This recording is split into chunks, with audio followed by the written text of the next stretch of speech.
아무튼 제가 원래 다른 곳에서 이제 그 쏙쏙 들어오는 함수형 코딩이라는 책을 가지고 스터디를 진행을 했었어요. 그래서 어떤 걸 발표를 할까 되게 고민을 하다가 저도 원래 넥스트 13이랑 이거 중에 막 고민을 하고 있었거든요. 근데 영준님이 13을 하신다길래 그렇다면 그 이제 제초 문자가 와가지고 잠시만요 하다가 함수형 코딩으로 정했습니다. 그래서 원래는 쏙쏙 들어오는 함수형 코딩인데 쏙이라고 해둔 이유는 제가 일단 책의 전체 내용을 다루지 않을 거기 때문이고, 그리고 생각보다 그렇게 깊게 들어가지 않을 거기 때문에 쏙쏙 아니고 쏙 정도만 저 해놨습니다. 그래서 쏙쏙 들어오는 함수형 코딩 요약 정리라고 있는 발표 시작하겠습니다. 네, 그래서 이 발표에서 다룰 내용이 명령형과 함수형의 차이 아니고요. 함수형의 장점과 단점 아닙니다. 뭐 장점은 살짝 언급될 수도 있겠지만 이 두 가지는 사실 여러분들이 뭐 면접 준비라던가 공부하시다 보면은 공부를 많이 하셨던 부분이라고 생각을 해요. 책 자체에서도 그렇게 크게 다루지 않는 내용이기도 하고, 그래서 이 부분은 패스하고 제가 여기서 다룰 내용은 함수형 프로그래밍을 어떻게 자바스크립트에 적용할까에 대해서 말씀을 드리려고 합니다. 그래서 함수형 프로그래밍이란 부수 효과 없이 순수 함수만 사용하는 프로그래밍 스타일이다라고 여러분들 다들 잘 알고 계실 거예요. 근데 여기서 이제 부수 효과가 무엇이냐, 순수 함수가 무엇이냐가 제일 중요하겠죠. 그래서 부수 효과, 우리가 너무나도 잘 알고 있는 사이드 이펙트를 의미하는데, 이 사이드 이펙트가 함수형에서는 함수가 어떤 작업을 수행하기 위해 매개 변수 외부의 무언가에 의존하거나 아니면 매개 변수 이외의 무언가를 수정하는 경우를 얘기를 해요. 그러니까 흔히 우리가 함수 하나를 만들 때 함수 내부에서 모든 처리가 끝나는 게 아니라 그 함수 밖을 벗어난 영역까지도 우리가 생각지 못한 문제가 발생하는 거를 이제 부수 효과라고 얘기를 하고요. 이런 부수 효과가 없는 함수를 이제 순수 함수라고 합니다. 그래서 함수형 프로그래밍은 이런 순수 함수만 이용해서 만든 프로그래밍이다 라고 알아두시면 되는데, 사실 우리가 코드를 작성할 때 순수 함수만 작성해서 프로그래밍을 하기가 쉽지가 않아요. 그래서 우리가 코드를 바라볼 때 이 세 가지 관점으로 코드를 바라보는 게 필요한데, 첫 번째로 액션, 두 번째로 계산, 그다음에 데이터, 이렇게 세 가지 단계로 코드를 바라보시면은 함수형 프로그래밍에 들어가시기 전에 약간 그 어떤 틀을 가지고 코드를 바라보실 수 있게 되는데, 액션, 계산, 데이터 이렇게만 들으면은 뭔지 잘 모르겠죠. 그래서 데이터부터 짧게 설명을 해드리자면은 데이터는 이벤트에 대한 사실이에요.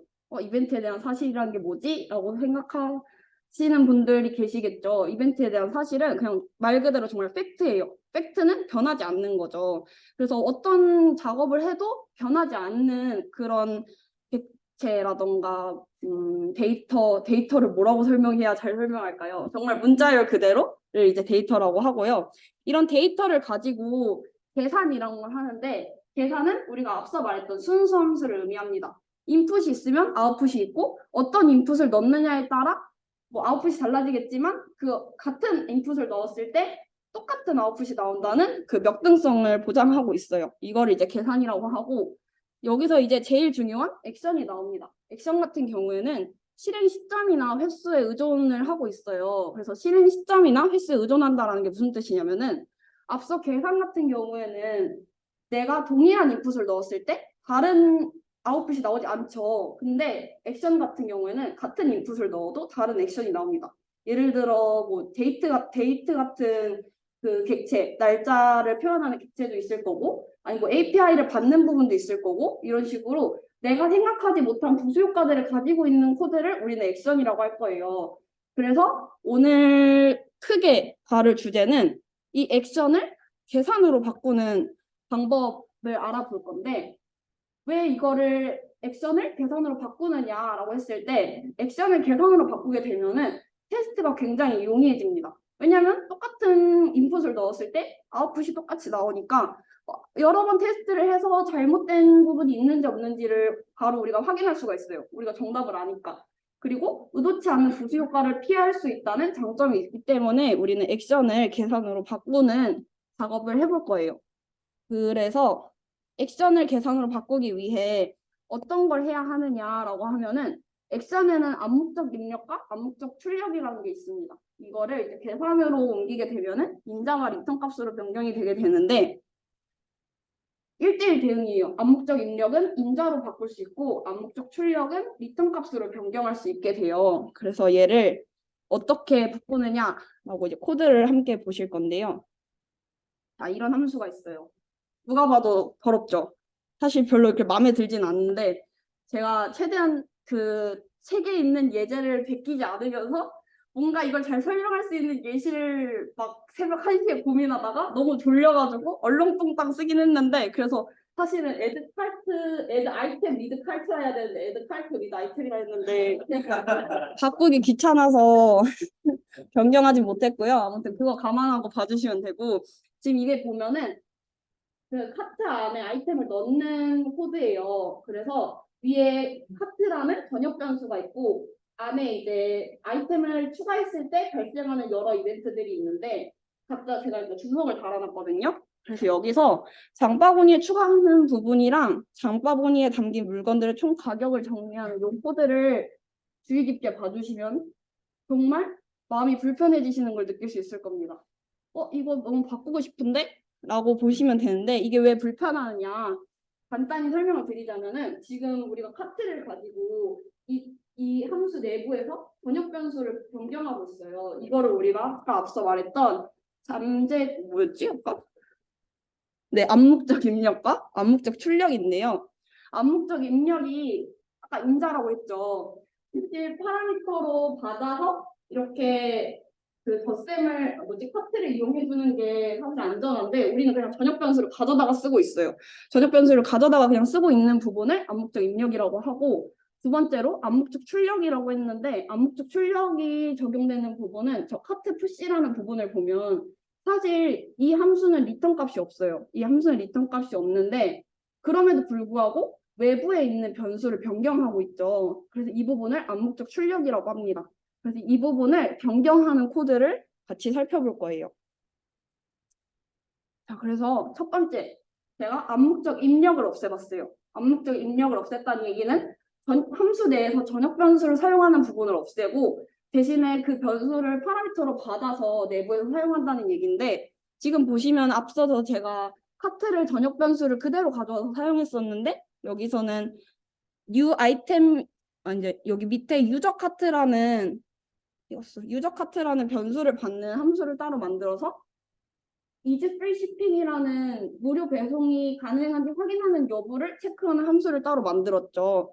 이런 식으로 따로 빼서 위에다가 적용을 해줬더니 내가 카트를 직접 가져와서 사용하지 않더라도 이렇게 내부에서 확인하고 어떤 인풋이 들어갔을 때 어떤 아웃풋이 나오는지 내가 직접 확인할 수 있는 코드가 나왔어요. 이런 식으로 암묵적 입력을 없앨 수 있고 그 다음으로는 암묵적 출력을 없앨 건데 여기서 사실상 이게 썩 좋은 코드는 아니지만 앞서 말했듯이 제 피곤함으로 인해 더 이상의 좋은 예제를 생각해 볼 수가 없어서 카트를 그대로 가져다가 쓰긴 했는데 여기서 주의 깊게 볼 거는 그 카트를 그대로 사용한 게 아니라 복사해서 이 복사한 값을 가지고 새로 아이템을 넣은 new 카트 카피라는 거를 제가 리턴을 해줬어요. 이런 식으로 내부에 특히나 저런 배열이나 객체 같은 참조형 객체들이 어디선가 다른 데서 변형되는데 내가 그걸 모르고 아이템을 추가해버릴 수가 있잖아요.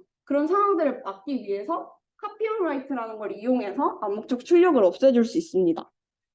그리고 제가 이 카피온라이트라는 거를 이제 알려드리려고 그냥 스프레드 방법을 쓰긴 했는데 얼마 전에 그 FE 아티클에서 날라온 것 중에 하나가 여기 설명이 여기 이것도 혹시 공유가 되나요? 네.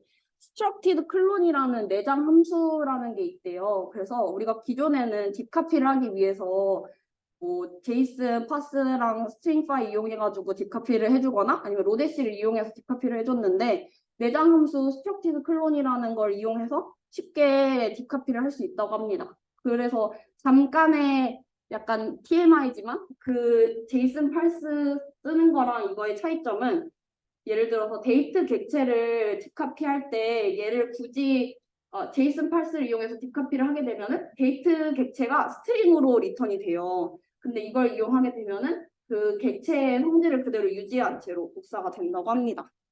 그래서 잠깐의 꿀팁이었고요. 그 다음에 마저 이어가면은 음? 음? 네. 그래서 이런 식으로 코드를 다 쪼개줬어요. 쪼개서 길게 작성을 했는데 그러면은 코드가 더 늘어나서 안 좋은 거 아닌가요? 라는 생각이 들 수 있을 것 같아요. 여기까지 쪼개야 되나? 라는 생각이 들 수 있는데 코드 함수 같은 경우에 액션을 포함하는 함수를 하나라도 갖고 있으면은 무조건 얘는 액션으로 취급이 됩니다. 그러면 아까 말했듯이 액션은 테스트하기가 어렵고 이걸로 인해서 발생하는 부수 효과를 우리가 알아채기가 힘들어요. 하지만 이렇게 쪼개 놓으면은 부수 효과를 걱정할 필요가 없고 그리고 테스트를 하기가 훨씬 용이하겠죠. 그리고 이렇게 아까 앞서 말했던 것처럼 카피앤라이트를 하면은 메모리가 걱정되지 않나라고 생각할 수도 있는데 최신 프로그래밍 언어는 매우 똑똑하신 분들이 만들었기 때문에 아주 메모리를 효율적으로 잘 처리하고 있어서 그런 부분은 걱정하지 않아도 된다고 합니다. 자, 그럼 이렇게 아까 앞서 분리된 함수들을 어떻게 재사용하면 좋을까요? 바로 계층형 설계를 이용해서 이제 사용하시면은 아주 더욱더 알뜰살뜰하게 이제 재사용하실 수가 있는데요. 계층형 설계를 어떻게 할 수 있느냐 여러 방법이 있는데 이 중에서 저는 추상화 벽에 대한 얘기만 할 거예요. 다른 부분이 궁금하신 분들은 책을 꼭 보시길 바랍니다. 그래서 추상화 벽이 뭐냐라고 하면은 말 그대로 벽인 거예요. 그래서 이 벽 너머로는 어떤 일이 일어나는지 어떻게 이 데이터가 처리가 되고 어떤 식으로 계산이 되는지 우리는 알 필요가 없어요. 이런 식으로 계층을 하나 만들어서 계층을 여러 개 만들고 추상화 벽을 하나 그어서 이 너머로는 우리가 알 필요가 없게끔 계층을 짜는 겁니다. 그래서 이걸 언제 사용하면 좋냐면 쉽게 구현을 바꾸기 위해서 또 코드를 읽고 쓰기 쉽게 만들기 위해서 또 세 번째로는 팀 간의 조율을 할 것들 줄이기 위해서 네 번째로는 문제에 집중하기 위해서 딱 이 네 가지만 보면은 오늘 이따 얘기 나눌 테크톡 주제와 완전 똑같죠. 그래서 잘 들어주시면 이따 제가 발표 안 들으셔도 됩니다. 그래서 이렇게 제가 표를 하나 가져왔는데요. 이게 바로 계층형 설계예요. 장바구니 비즈니스 규칙, 기본 동작, 기본 노조 이런 식으로 층마다 다 나뉘는데 여기서 우리가 주의 깊게 봐야 될 거는 각 층마다 공통된 로직을 가지고 있고 이 아래쪽에 있는 로직은 위에 쪽에 있는 로직 아니지 반대지 위에 쪽에 있는 로직은 아래쪽에 있는 로직이 무슨 일을 하는지 몰라요. 그냥 이거를 가져다가 와서 쓸 뿐이에요. 그래서 여기서 예를 들어서 비즈니스 규칙 밑에 추상화 벽이라는 걸 놓는다 하면은 내가 이 밑에 코드를 모른다고 해도 이 위에 장바구니 비즈니스 규칙이라던가 그냥 일반적인 비즈니스 규칙을 가져다가 쓸 수 있어요. 이런 식으로 이런 식으로 구조를 짜게 되면 내가 만들지 않던 코드라도 그냥 칼트 텍스네 나 텍스 계산할 거니까 이거 써야지 하고 그냥 가져다가 쉽게 쓸 수 있는 그런 함수를 만들 수 있게 됩니다. 그래서 아까 제가 앞서 말했던 이런 그래프를 사용하는 이유는 리팩토링을 위해서 함수를 쪼갠다라고 생각하시면 절대 안 되고요. 단지 이걸 하다 보니까 리팩토링이 편해졌다라고 이해하시는 게 좋고 이거의 제일 큰 목적은 관심사의 분리예요. 앞서 말했듯이 이 각 층마다 사용하는 변수들이라던가 로직들이 이 층 내에서만 해결이 돼야 되고 여기에서 벗어나게 되면 안 돼요. 그러다 보니까 이 한 층 내에서는 똑같은 관심사를 가지고 이 똑같은 변수라던가 똑같은 이해도를 가지고 읽을 수 있어야 합니다. 막 갑자기 여기 거 함수를 여기서 사용했는데 여기 거 로직을 얘가 알아야만 하고 얘가 막 API 써가지고 얘가 막 비동기로 이루어지는데 얘까지 비동기로 이루어져야 된다 막 이런 복잡한 생각들을 이걸 사용하는 사람이 알면 안 돼요. 그래서 아까 만들었던 코드들 그냥 제가 간단하게 호출 그래프로 만들어 봤는데 그냥 이런 식으로 비즈니스 로직 따로 나누고 장바구니 로직 따로 나누고 해서 내가 아이템을 카트에다 넣고 있는 함수를 만들고 싶어라고 했을 때 그냥 얘만 갖다 쓸 수 있게끔 해주시면 됩니다.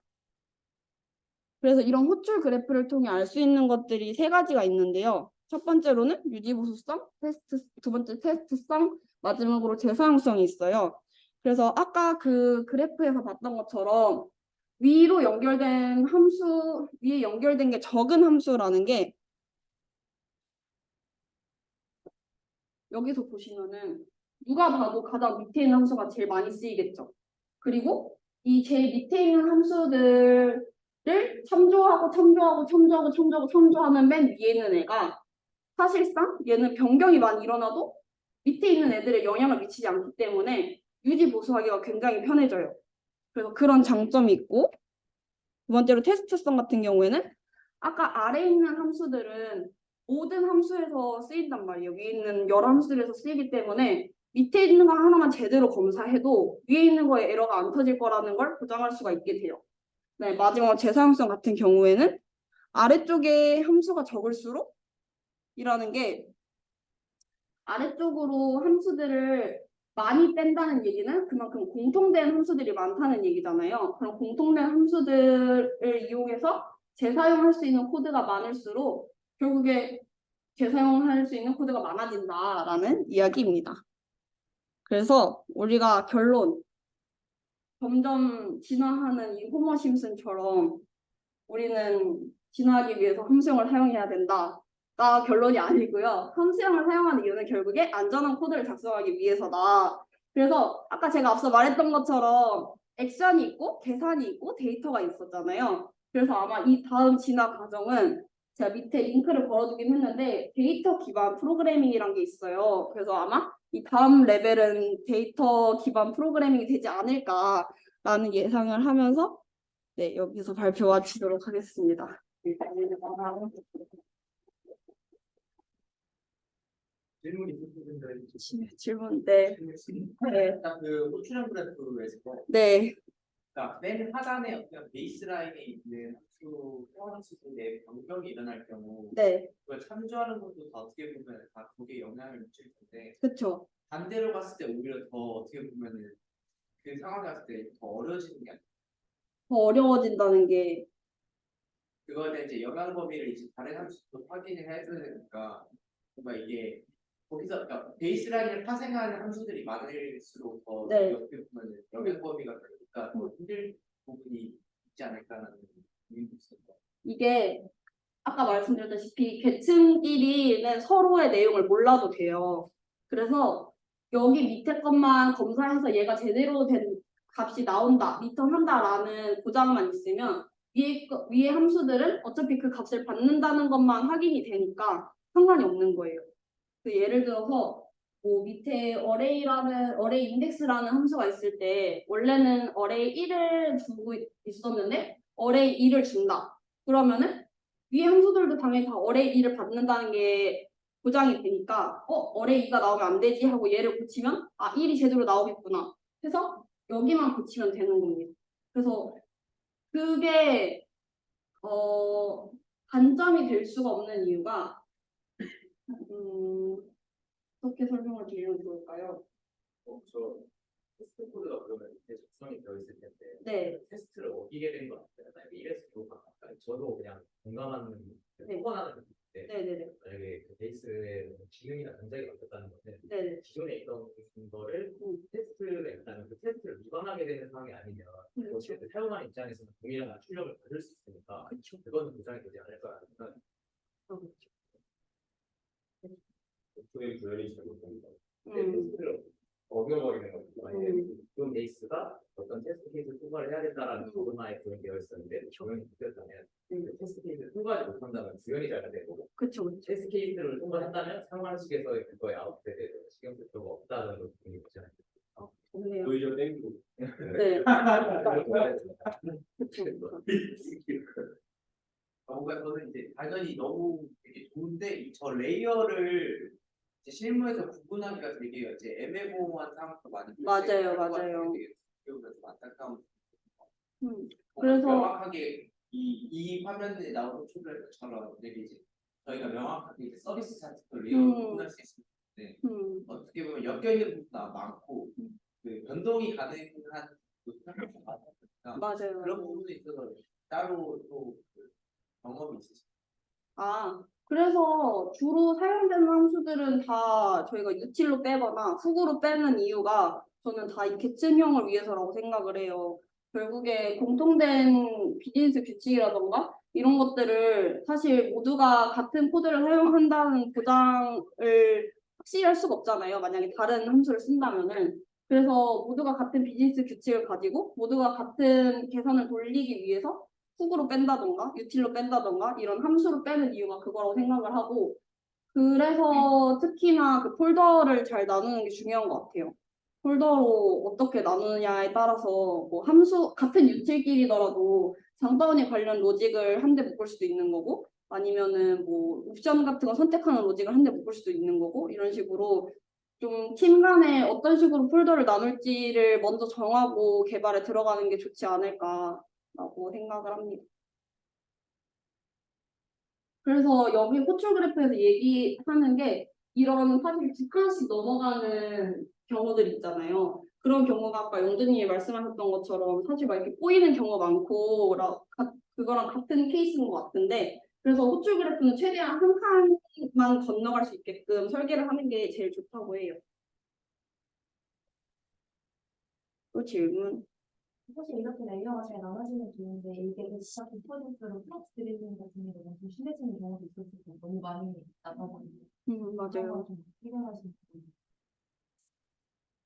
프로스 드릴링, 그렇죠. 프로스 드릴링이 문제이긴 한데 그래서 대부분 그런 경우는 약간 훅으로 많이 빼는 것 같아요. 그래서 약간 저희 회사에서 쓰고 있는 대표적인 예로 이제 그 링크에 있는 그 뭐지 다이나믹 폴더 같은 거 사용할 때 예를 들어서 오르가니제이션 이름 같은 거 받아오고 뭐 그 내부 프로젝트 이름 받아오고 링크에서 그런 거 받아오잖아요. 그러면 사실 아래에 있는 함수들이 다 그거 받아 쓴단 말이에요.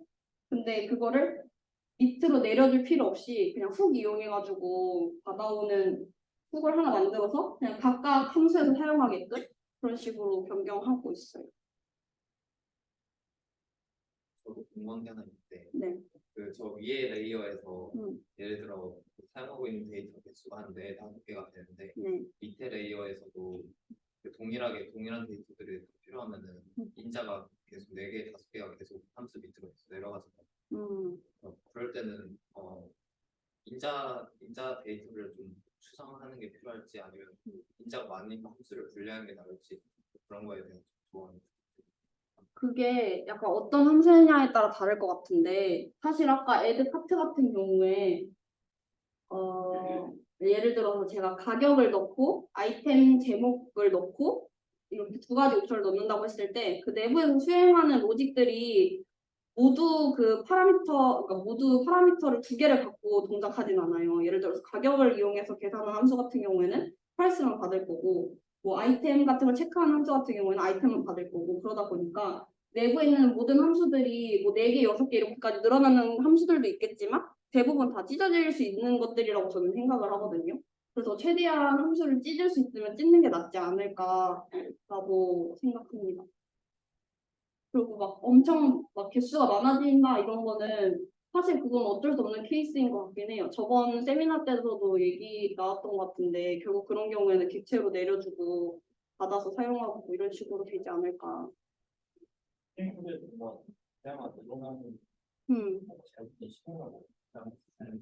알겠습니다.